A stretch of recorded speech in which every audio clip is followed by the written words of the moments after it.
Buonasera a tutti i nostri telespettatori di streetnews.it. Siamo qui sulla pista di ghiaccio di Caserta, Holiday on Ice, con la nostra amica Denisa. Ciao Denisa. Buonasera Giovanni e buonasera a tutti. Tu sei la sorella della titolare che se ne dica o che se ne voglia è la prima a lavorare, vero? Sicuramente. Ecco.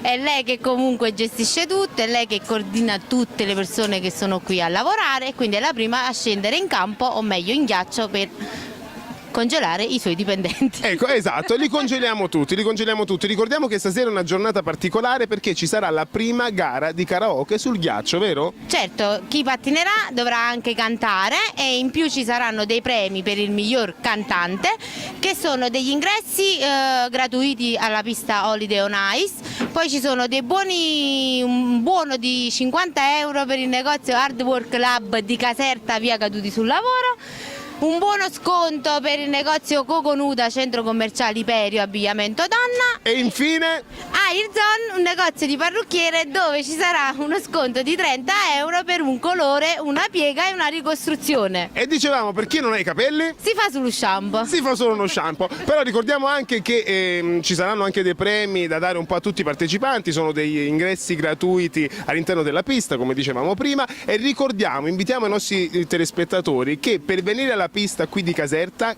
come devono fare?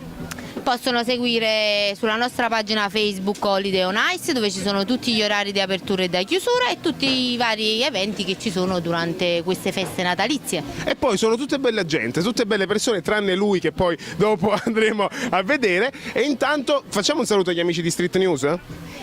Buonasera, ciao a Street News, un bacio da Holiday on Ice. Mua! Ciao, ciao, ciao, ciao, ciao, ciao.